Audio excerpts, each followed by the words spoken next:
Renforcement de la coopération bilatérale entre la Namibie et la Chine. Le président namibien Ngolo Mbumba a rencontré le 6 janvier 2025 le ministre chinois des Affaires étrangères Wang Yi pour discuter des moyens de renforcer les relations bilatérales entre les deux pays. Selon le président Mbumba, la Chine serait un partenaire important pour la Namibie dans des domaines tels que le commerce, le développement des infrastructures et l'investissement. Pour discuter de la situation politique et sécuritaire post-électorale en République du Mozambique, la communauté de développement de l'Afrique australe SADC a tenu le 6 janvier 2025 un sommet extraordinaire virtuel. Les dirigeants régionaux de la SADC ont demandé à un groupe des sages du bloc de dialoguer avec le gouvernement mozambicain et les principaux dirigeants de l'opposition sur les troubles post-électoraux au Mozambique. Le Mozambique est sous le choc des violences et des manifestations perturbatrices qui ont suivi les élections contestées d'octobre 2024.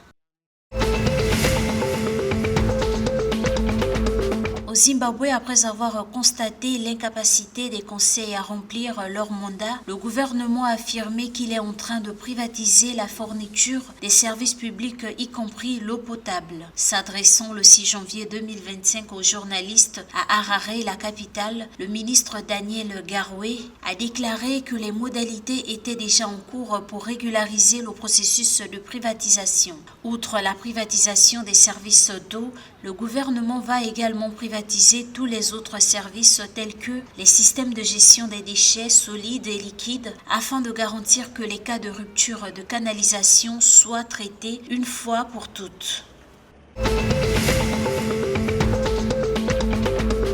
L'Angola a clôturé l'année 2024 avec des réserves internationales fixées à 15,7 milliards de dollars, soit une augmentation de 6,8% par rapport à 2023 où elle s'élevait à 14,7 milliards de dollars. L'enquête basée sur l'évolution quotidienne des réserves internationales de la Banque nationale d'Angola montre que la croissance de cette année est supérieure au niveau d'il y a un an lorsque l'année 2022 était entrée dans une augmentation de seulement 0,5%.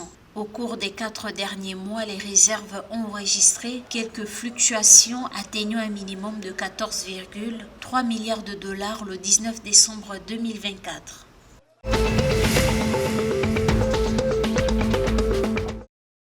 L'Afrique du Sud a remporté une victoire éclatante de 10 guichets contre le Pakistan à Newland lundi 6 janvier 2025, concluant la série de 2 tests 2-0 en 4 jours dans la compétition de cricket. Poursuivant un objectif modeste de 58 rounds, l'Afrique du Sud a atteint le total en seulement 7,1 overs avec David Bedingham frappant 1,44 invaincu sur 30 balles. La 7e victoire consécutive de l'Afrique du Sud en test match constitue une préparation idéale pour la finale du championnat du monde de test match contre l'Australie en juin.